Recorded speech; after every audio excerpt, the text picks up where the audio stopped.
आइए अब हम बात करेंगे जगदीश शरण हिंदू स्नातकोत्तर महाविद्यालय की, जहां एक सेमिनार का आयोजन किया गया। भारतीय लोक प्रशासन संस्थान नई दिल्ली में Ambedkar chair in social justice की चेयरमैन प्रोफेसर सुषमा यादव और उच्चतर शिक्षा सेवा आयोग उत्तर प्रदेश इलाहाबाद के अध्यक्ष प्रोफेसर जे प्रसाद ने भाग लिया। इस मौके पर प्रोफेसर सुषमा यादव ने कहा कि सिर्फ कानून बना देने से ही महिलाओं की समस्याओं का हल नहीं होगा, इसके लिए सोच में भी परिवर्तन लाना होगा। उन्होंने हुए एक सर्वे के अनुसार कहा कि दलित संवर्ग की महिलाओं को अपने मूलभूत मानव अधिकारों के विषय में कोई भी ज्ञान नहीं है। वह केवल यही मानती हैं कि उनके साथ जो कुछ हो रहा है वह सब कुछ उनकी नियति है। उन्होंने लोगों का आह्वान करते हुए कहा कि नारी को अपनी क्षमता शक्ति के प्रति जागना होगा और समाज को अपने दृष्टिकोण में परिवर्तन करना होगा। इस अवसर पर प्रोफेसर डॉक्टर बीना रुस्तगी द्वारा संपादित पुस्तक इनमें लिखियो है कहा का विमोचन भी किया गया। सेमिनार में पहुंचने पर कॉलेज प्रबंध समिति के अध्यक्ष रमेश कुमार अग्रवाल और मंत्री चेतन गुप्ता, कॉलेज के प्राचार्य डॉक्टर सुमंगल प्रकाश द्वारा आए हुए अतिथियों को शाल उड़ाकर सम्मानित भी किया गया। वहीं कार्यक्रम के अंत में जगदीश शरण हिंदू स्नातकोत्तर महाविद्यालय के प्राचार्य डॉक्टर सुमंगल प्रकाश ने सेमिनार में आए सभी अतिथियों का आभार भी व्यक्त किया।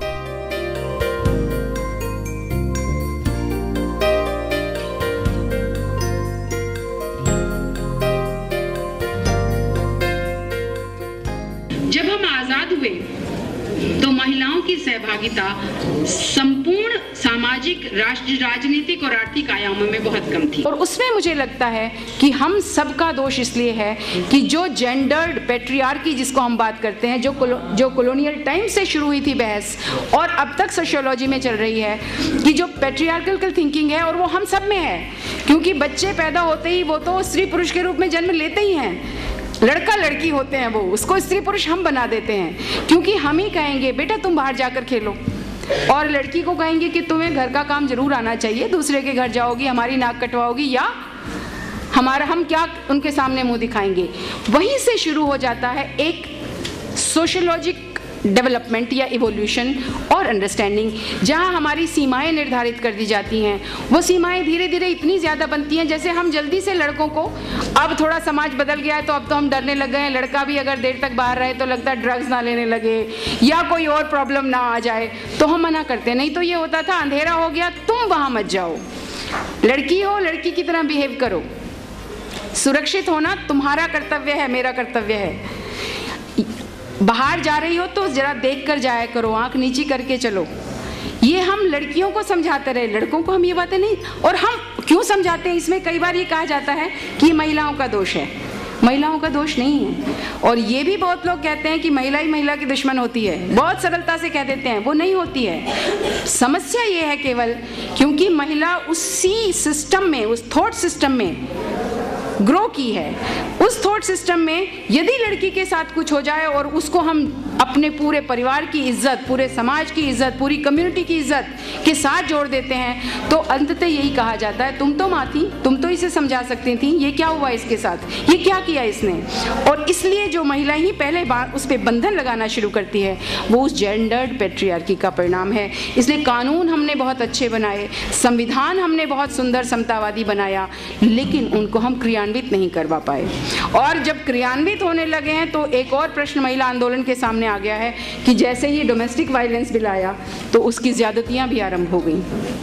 ये कहते हैं जी इन कानूनों का मिसयूज इतना ज़्यादा हो रहा है, चाहे वो दहेज वाला हो, चाहे वो वायलेंस वाला हो, लेकिन उसका मिसयूज कर कौन रहा है।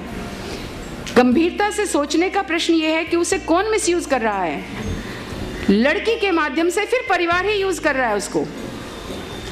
ऐसी आपको बहुत कम लड़की मिलेगी जो अपना परिवार तोड़ करके इन कानूनों का प्रयोग करके बदला लेना चाहेगी। वो बदले की भावना उसमें भरी जाती है और पूरा का पूरा लड़की का परिवार और कुछ हद तक जो काउंसलिंग सेंटर्स होते हैं या जो स्त्री संगठन भी हैं, ये कहीं कहीं दोष उनका भी है। वो कहते हैं ऐसा करो, अगर तुम सच में इसको सेटल करना चाहते हो तो ये कानून लगाओ, ये कानून लगाओ, वो दौड़े दौड़े तुम्हारे पास आएंगे और तब ये अपने आप सॉर्ट आउट हो जाएगा। तो स्त्री संगठनों को इस प्रकार की अतियों से बचना है, नहीं तो ये जो कानून बने हैं ये सब के सब कानून कागज पर रह जाएंगे या पहले ही इनके खिलाफ रिएक्शन शुरू हो जाए, क्योंकि समाज में भी उन्हें सम्मान नहीं मिल रहा, घर में भी उन्हें सम्मान नहीं मिल रहा। और इस पर मैंने एक सर्वे किया था बहुत अच्छा, और इतनी सुंदर फाइंडिंग्स आई। कुछ ने कहा कि हमें तो अभी ये भी नहीं मालूम है कि जिंदगी जीने के अधिकार, जिनको आप मानव अधिकार कहते हैं, वो क्या होते हैं। हमें तो अभी तक यही सिखाया गया है कि जो कुछ तुम्हारे साथ हो रहा है वो तुम्हारे भाग्य के कारण हो रहा है। तुम्हारा भाग्य खराब है तो इसलिए तुम्हें खराब घर मिला, खराब पति मिला, खराब मालिक मिला। और लेकिन उनमें इतनी समझ आने लगी है कि बच्चों को आप देखेंगे, अगर आपके यहाँ पर जो भी काम करने वाली वो चाहेगी कि बच्ची को मैं ज़रूर पढ़ाऊँ, क्योंकि मैंने तो ये ज़िंदगी निकाल ली, लेकिन इस बच्ची का जीवन मेरे जैसा ना हो। क्योंकि जैसे मुझे अगर मान लीजिए खराब पति भी मिल गया और खराब मालिक भी मिल गया तो ज़िंदगी में बचेगा क्या। यदि आपके पास कुछ कैपेबिलिटी होगी, कैपेसिटी होगी, तो शायद आप असर्ट करने की, प्रोटेक्ट करने की, प्रोटेस्ट करने की, रिएक्ट करने की अपनी क्षमताओं का प्रयोग कर सकेंगे। यहाँ तक इस सेमिनार का आयोजन की बात है, आज के इस वर्तमान युग के परिप्रेक्ष्य में जो पूरा हमारा राष्ट्र, पूरा हमारा प्रदेश महिलाओं के सशक्तिकरण की बात करता है, एम्पावरमेंट की बात करता है, महिलाओं के अधिकार की बात करता है, महिलाओं का अपलिफ्टमेंट की बात करता है, उनके महिलाओं को संरक्षण की बात करता है। ये देशपूर्ण महिलाओं के प्रति आज हम विवश है सोचने के लिए।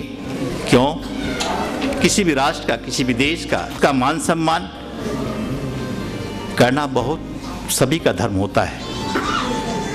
कोई भी परिवार में जो सदस्य पैदा होता है तो माँ से पैदा होता है। किसी देश की राष्ट्र निर्माण में उनकी पहली भूमिका होती है।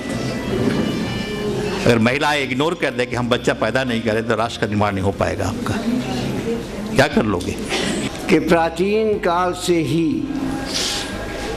भारत के ऋषि मुनियों ने और विभिन्न धार्मिक ग्रंथों में स्त्री की महत्ता पर और उसकी सामाजिक स्थिति पर अपने विचार प्रस्तुत किए हैं। स्त्री को देवी कहा गया है। स्त्री की संज्ञा सरस्वती, लक्ष्मी और दुर्गा से की गई है।